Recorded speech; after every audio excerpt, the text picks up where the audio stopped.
fay fii de li fi xew boo xoolee tey askanu Kaba mësuñu génn waaye tey li nga xam ne moom moo leen tax a génn fii nga xam ne nii tey fi la réew mi toll la ñu ñëw suñu suuf yi nga xam ne moom lañ doon bay di ko dundee ñu ne ñu dinañ leen ci fayloo frais de bornage à 100 000 francs te loolu askan wi yëpp dañoo taxaw bañ ko maire bi ak ay conseillers am la ñu yónnee mu wax ñu loolu ñu ne ñu dimanche dinañ leen ñëw jox terrain yooyu te nit ñi bëgguñu ko léegi nag moo waraloon tey askanu Kaba yëpp génn ndax fii réew mi toll commune bi 37 villages la ñi ci ëpp dañuy jaayantu ci marché yi te benn marché Bambey Séréer moo fi des kon bu ñu ñëwee askanu Kaba naruñu am ci suuf yooyu te muy seen suufi maam ñeneen ñoo ko war a jël ñoom ñu toog léegi nag loolu ñu koy dénoncé ba ñëpp dégg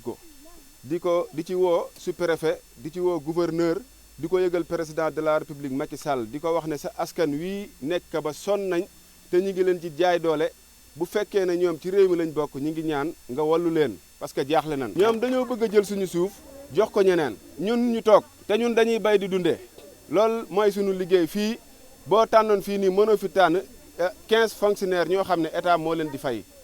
jaayantu lañ mën ak bay di dunde ak yore ay métiers yu ndaw réew mi fi mu toll nii ku nekk xam ne ku nekk sa liggéey dafa yàqu fii réew mi toll bu ñu fi ñëwoon tey mënuñu fi am benn 15 personnes boo xam ne ku nekk mën na génne 100 000 francs ñun ñi borom tool yi mën nañ leen tànn ne ñii ñoo fi am suuf ñii ñoo fi am suuf kenn identifié wu leen liñ ci xam moom ngeen ci xam yéen ñi nga xam ne yéen a fi ñëw ñun kenn waxu la ñun jaay doole la dañ ñuy jaay doole bëgg a nangu suñuy suuf ndax ñun koy jox ànduñu ci te bëgguñu tey bëgguñu suba te lu mu leen jaral nañu ko. Babacar Dieng ñu naan ko Mbaye Dieng ñun nag comme ni ko Mamadou waxee dañoo am loo xam ne daf noo naqari mooy li nga xam ne moom la maire commune bi doxal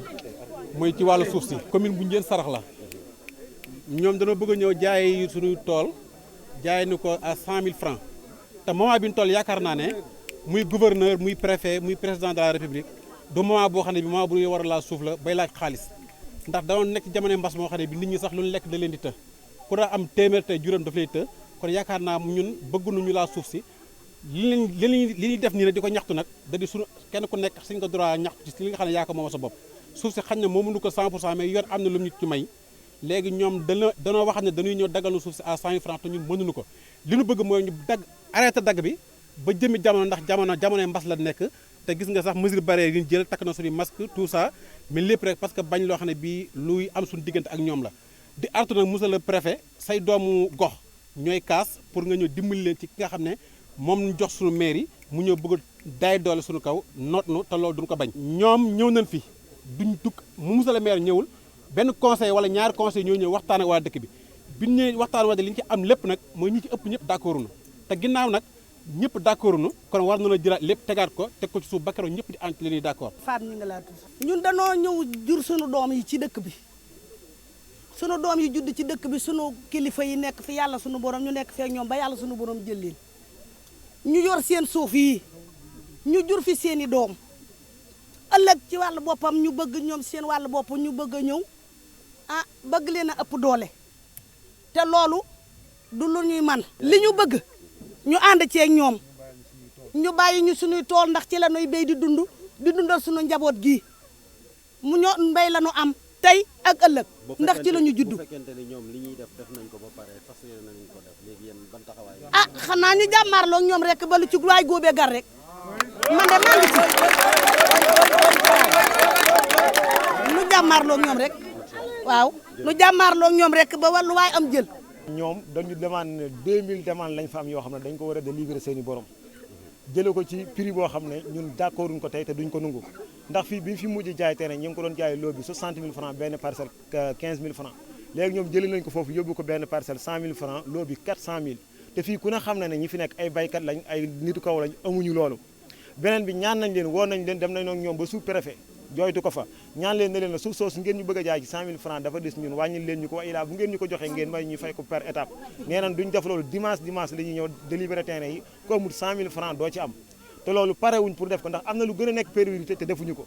dëkk baa ngi nii sancaan yi kër yi ngay gis yëpp benn amu ci ndox benn amu ci courant mosu ñoo jël benn tuyau yokk ko ci mosu ñoo jël benn poto lampe yokkal ko kenn fii li fi nekkoon depuis ban sampé poto lampe bi ba léegi mi ngi fi mi ngi dagg di rey jur gi di gaañ ay nit ak danger la te boobaak léegi waxuñu ci dee 81 ba léegi fii yooyu moo fi nekk jéemuñu cee changé dara jaay suñu suuf la fi nekkee defu fi dara benn mbaarum marché la fi tabax ba mu ko tabaxee ci saasa la daanu mu wëlbati ko defaraat ko mu rey nit boobaak léegi gisuñu ko mu maskawuñu coono ci problème yooyu kon kooku moom yab gum ñu yab ba tax mu teg bët suñu suuf si ne dina ko jaay forcé ñu ci 100 000 francs loolu moom d'accorduñ ko tey te duñ ko nungu jaay bi maa ngi ci jégul frais de bornage la ñëw ne duñ ngeen ko def 100 000 francs te ñun d'accorduñ loolu pare wuñ pour def ko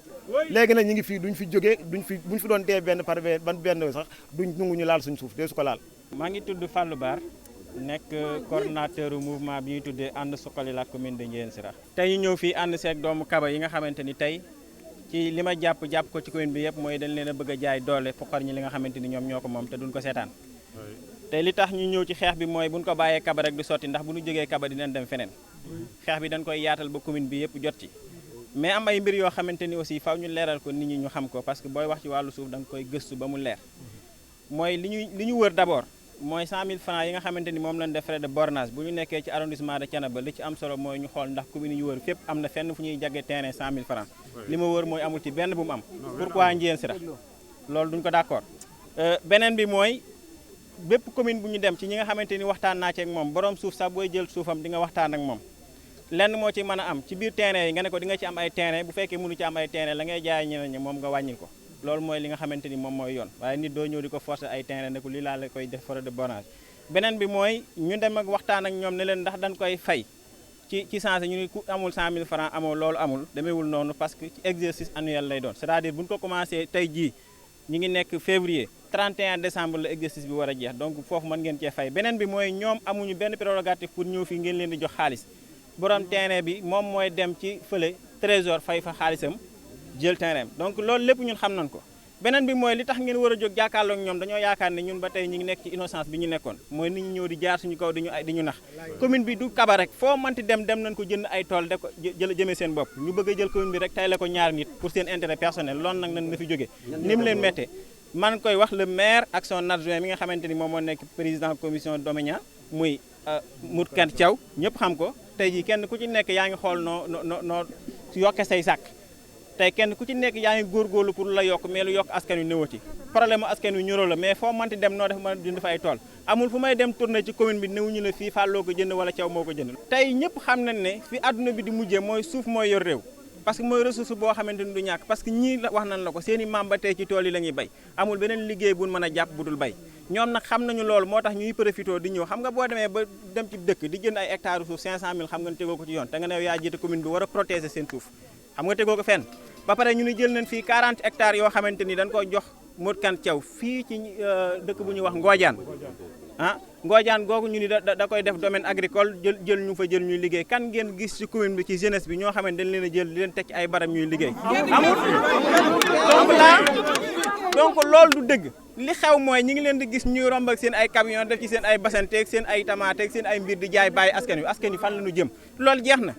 suñu bakkeen nag man maa ngi seen ginnaaw fu ñu nekk ñoo nga fa suñu bakkeen lañ ciy teg du dañuy ñëw fii rek pour wax bàyyi mais incha allahu rabbi bu ñëwee fii bàyyi suuf si wala ñu jaar suñuy bakkeen loolu lañ gëm ñoo ngi woo le président de la république la ñuy woo directement di woo le préfet te dinañ dem ci moom aussi yëgal ko suñu coono li tax ñu def ko nii ñu ngi koy woo parce que ñun yàgg nañoo bëgg a yëngu mais respecter droit ak loi moom moo tax ñu ni bu kenn def rassemblement ñu ni ñun duñu dañuy bàyyi ba liy jóge fi ñu def rassemblement ñoom nag ñoo woote ne dañ koy def par la poste pour profiter ci jamono ji nga xamante ni dañ ñoo tere rassemblement ñu ñëw def ko moo tax ñu ni ñu yëg jàkkaarloo ñoom parce que kenn du jël doole di ko teg suñu kaw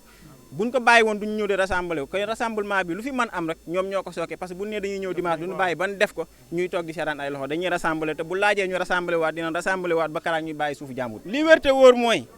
ñi nga xamante ni mooy ñenn personnes yi ma mën a jàpp ne ñoo ànd ak ñoom tudde seen bopp ay conseillers parce que man du ma leen jàppe ay conseillers parce que conseiller mooy lan boo nekkee ci dëkk xool la waa dëkk ba nekk nga féete fa waaye li ëpp bëgg